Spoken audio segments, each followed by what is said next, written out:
Hey y'all, this is AL Thick Madame, and this is the review that I was supposed to do last week on Family or Fiancé, but I was going through a lot in my emotions about the anniversary of the death of my grandmother and, trying to actually take some time out anyway for Good Friday and Resurrection Sunday. So I just was going to delay this anyway. Hopefully I haven't upset anybody, because I know that I actually do have a lot of faithful subscribers who lurk or they actually do really like the content that I've been putting out. And I actually got some feedback that was unexpected on one of my other videos. I was like, but yeah, y'all, anyway. I'm not lying. Look, I know I look raggedy. I'm sorry, but y'all understand. I'm telling y'all, I'm going to do a video explaining why every time y'all look up, I'm talking about I don't feel good or I put things off because I wasn't feeling well, and you will see why. But the few moments here and there when I wasn't, myself, I was continuing on and doing what I told y'all and showed y'all I was doing before. So look, this is how far I've gotten. I've gotten a whole lot done. This is half of what I'm doing with this. So I am on the way to doing what I need to do. I might actually put off doing my hair one more week and just starting right after I get off work and get home Friday of this week. Because I was like, just in case I'm going to do my hair, let me freshly wash my hair again. Y'all, I like starting on a completely washed head. Anyway, enough of that. So this last episode, full real episode, was about Summer and Keith. Now, they have been together and dating for 3 to 4 years, and he is older than she is.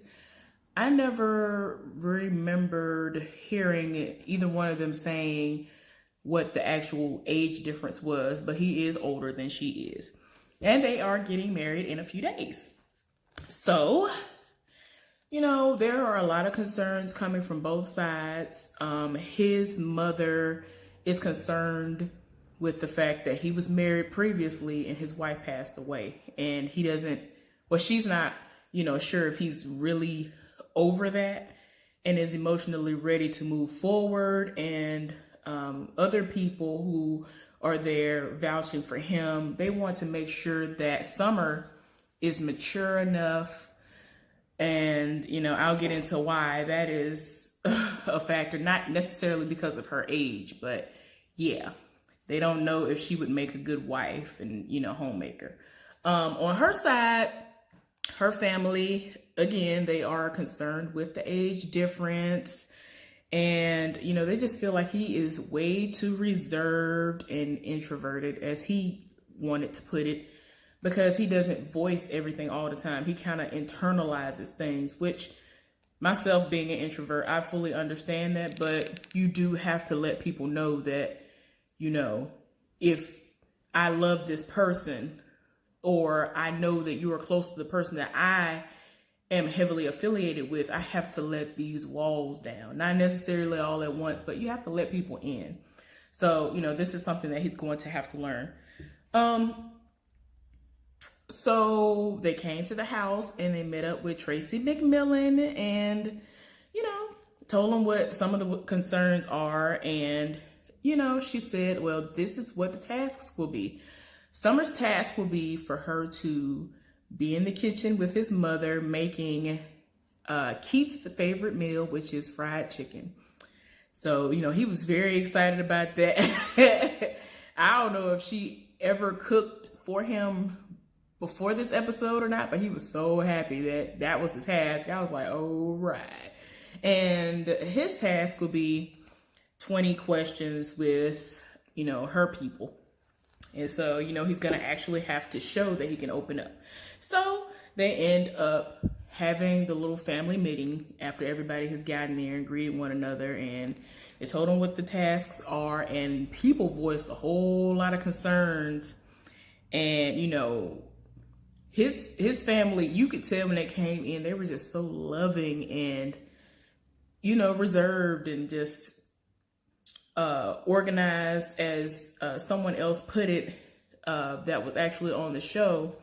While her family and her friend, they are like, wow, spontaneous, and and there's nothing wrong with that, but that's just not the type of environment that he grew up in. He grew up in structured Christian home.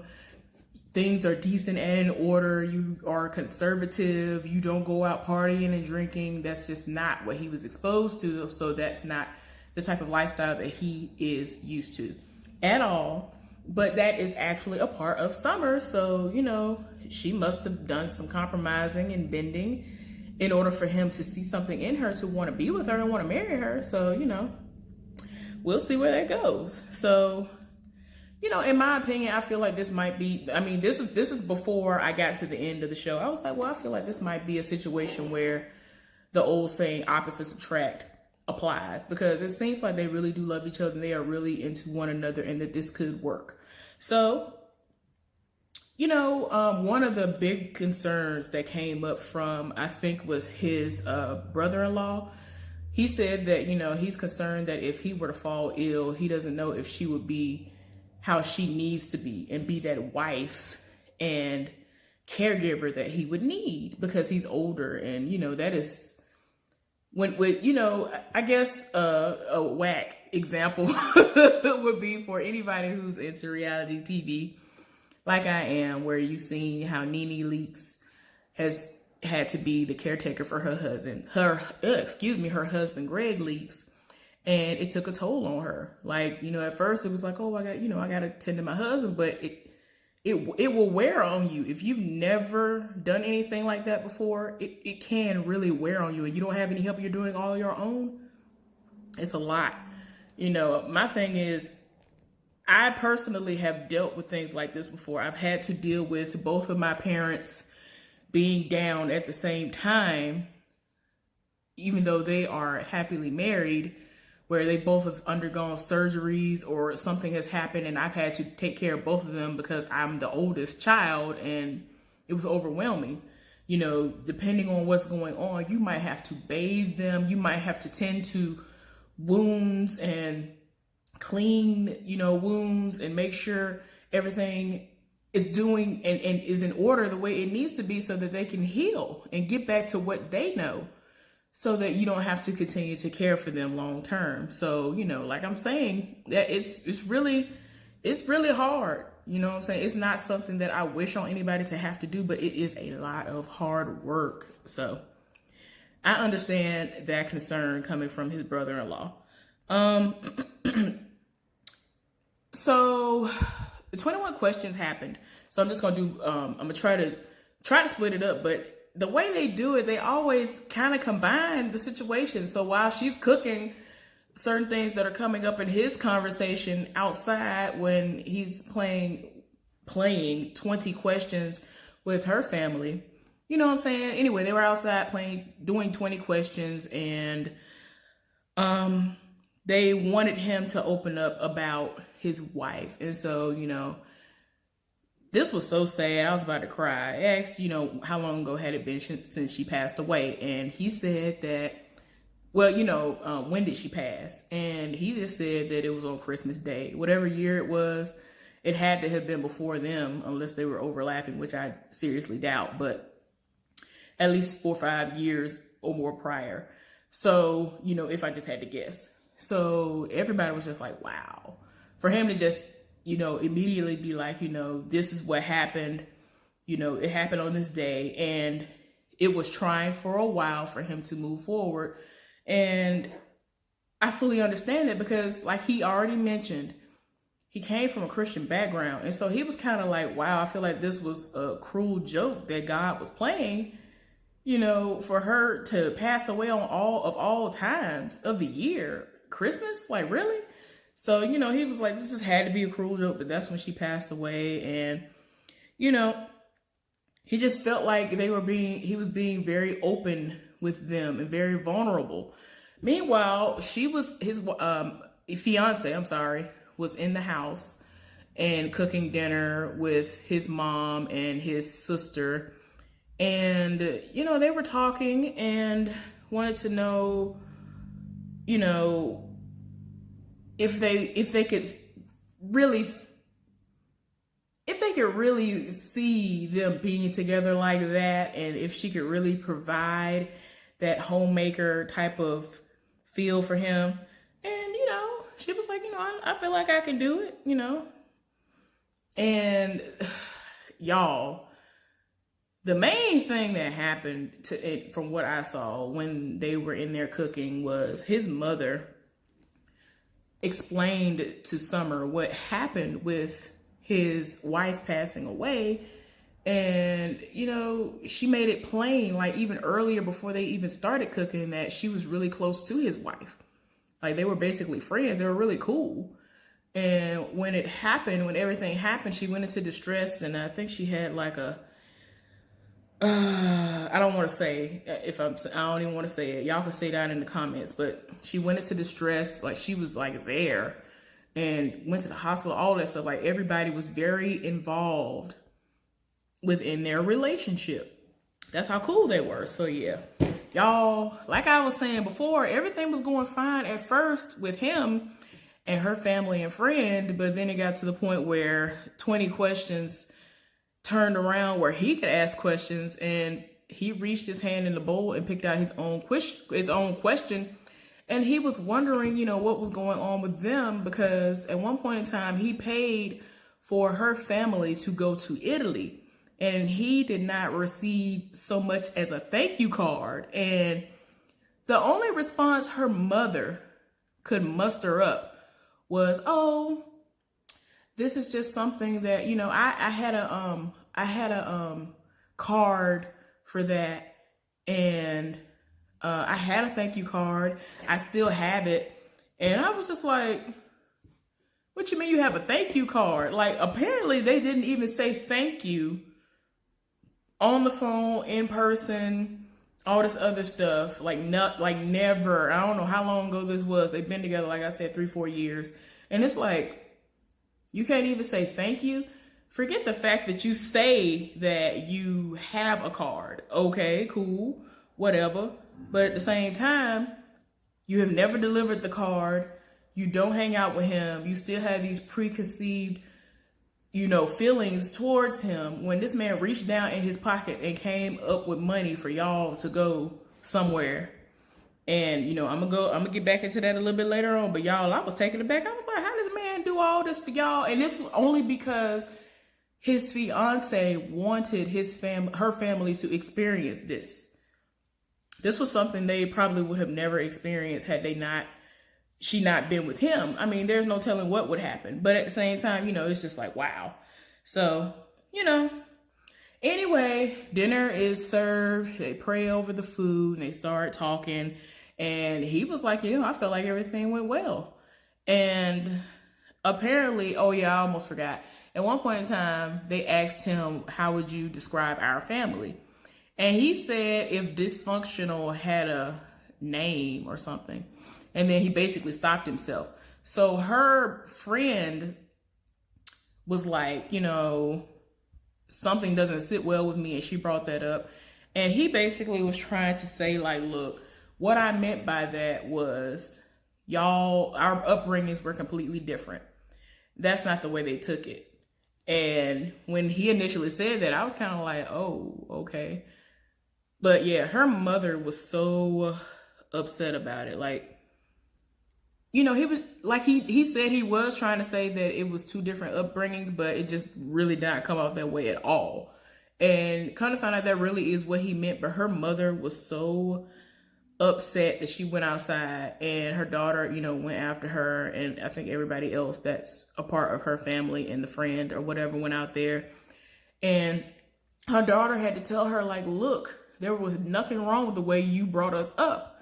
Apparently her own mother, meaning Summer's grandmother, was very stern and cold. They didn't have fun or any of that. And so her mother was just like, I want my kids to have fun. I want my kids to be free. I don't want anything to tie them down. You know what I'm saying? I want them to live life to the fullest. And so she let her know, like, Mom, you didn't do anything wrong. I appreciate everything that you've done. Everything that I am is because of you. And so, when she did gather herself and she went back on the inside, she did voice that she felt a way about what he said. And like I said, he explained what he meant, and he apologized and let her know that, well, that it didn't happen yet. Y'all, a whole lot of other stuff happened before that. I'm getting ahead of myself. So they were talking, and so it kind of a situation popped off where he was like, he brought up how, he paid for this stuff and nobody even said so much as thank you. And then, he was like, you want a destination wedding in Cabo, I already said, people ain't gonna be able to afford this. So I don't know what you think gonna happen as far as that is concerned. So I was like, oh my gosh, sir. So Summer got upset, you know what I'm saying? Because he already knew that that's what she wanted. And of course it is implied, whether she had to say that's something that doesn't even need to be said. She wants her family to be there. And so she got upset. And cause he was just like, I ain't finna sit up here and dig deep down in my pockets again for people. And they aren't even appreciative of what I've done for them in the first place. The first time that I dug down deep in my pockets. And then his sister was like, wow, I didn't even know any of this happened. His family has never been anywhere like that. So they were kind of like taken aback and hurt and everything else in between. Cause they're like, wow, he set it off for them. And we've never been nowhere, so to speak. They've never been to Italy. And so his mama was like a little bit like shook, but his mama seems to be, like I said, all of them seem to be reserved, but the sister was voicing her opinion, basically speaking on behalf of everybody else. And, it was just so crazy because she was just like, this was my first time hearing this. And Summer was just like, look, I don't remember you saying none of this stuff. Like, he was just like, I did say these things. Like, they were going back and forth about his concerns. He was like, I did say this because, before nobody was appreciative. Nobody ever said thank you and all that. Y'all. So anyway, they ended up going to the little confessional part of it where they were sitting together on the couch. And Summer was like, if at this moment I had to choose family or fiance, I would be choosing my family. Man, he hung his head something terrible. I said, oh gosh. So anyway, the next morning, like I was trying to say before, his mother was really, you could tell that she was visibly upset. She was still upset from what happened the night before. And, like I said, everything that happened before with Summer saying that everything she is because of her mama and she don't need to feel bad about that. And, it got to the point where she was like, look, I'm not mad. I'm just hurt. And she was just saying that his mama was like, look, I just want to make sure that he's over the wife. And, now she actually thinks that he is because of the way that he treats her and the way that they are with one another when they're together. So then the task for day 2 is for all of them to go out together and for them to see him let loose. He's going to have to open up a little bit more because especially after everything went down, everybody looking at him side eye like, all right, now, I don't know what you think finna happen over here, but we don't like you right now. So they ended up going to this bar and there was a bull in the middle of the floor and he actually let loose. Everybody was happy. Everybody got along. That was a great exercise. He did loosen up. He turned up all the other good stuff that her family wanted to see him do. And so they formed a new and positive opinion of him. So the last day is here. And it was awkward because they were cooking breakfast. His people, they were cooking breakfast and they just thought naturally that she was going to come and help. Summer and her family, they all were over in the corner talking and laughing and doing everything. She never even came in and said, oh, well, can I help y'all with anything? See, for me, the way I was brought up, my mama never even told me this is something I had to do. When I have had exes or whatever, whenever they were cooking, I would just be like, do y'all need me to, help do anything? I always will offer my help because I am a beast in the kitchen, even though I'm not trying to upsell myself to anybody. I'm just saying that's just what I would do. I would offer my assistance. And whether they say yes or no, that was up to them. But that was just something that I would do. And yes, it looked like they had it under control, but it was just the principle. She didn't even say, y'all want me to help do anything. She ain't offer to wash a dish. Apparently his mama was on dish duty. And I was just like, what? What you mean? So I understood the frustration. Like, his brother-in-law was just sitting up there like, I don't know about all this. Like, she did good last night when she made the dinner, but breakfast time came. She didn't learn nothing. She didn't try to learn nothing. She didn't come over and try to help. They just was out here for it, y'all. Like, it was so bad, like, to the point where they was like, his mama was like, I like to clean up as I go. I mean, when I tell y'all it was awkward, it was just to the point that her family was over in the corner doing what they was doing. And her family was like cooking and like looking at her like, okay, she ain't gonna never come over here though. She ain't gonna come over here. She ain't gonna help us. She ain't gonna help. Oh, okay. So yeah. Anyway, it's time for the blessing ceremony, and they're going around the room, and all of her people were here for it, and they gave their blessing, and they ended up, the brother-in-law on his side, was the first one to go and voice what he wanted to say. And he ended up being the hardest one. And he was like, well, dang, I thought he was going to be the easiest one. I mean, they weren't expecting really any pushback from him. And he was just like, concerning what happened that morning at breakfast. They thought that she was gonna, step up and continue to show that she wanted to be that loving and giving wife and homemaker. But she didn't help. But he ended up giving the blessing in the end. And it was crazy because he was like, I'm torn. I was like, oh my gosh, not torn, sir. But anyway, his wife, which is his sister, she kind of felt the same way, but she gave her blessing. And his mother, she gave her blessing as well. But she was just saying, I had concerns as to whether or not she was going to be a good wife. But all that was put to bed, and she gave them her blessing. So they indeed got married a few days later in Cabo. And when that time came to see if anybody was going to object, nobody did. So that was amazing. All right, y'all. I'm going to be back shortly with what I'm guessing is going to be the last episode. And that is the Where Are They Now? So anyway, I'll see y'all in a little while. I hope y'all enjoyed this video. Thank you for lurking. And if you want to, you can hit the like button if you want to. If not, that's fine. Anyway, y'all have a good weekend. I'll see y'all on the next video. Bye.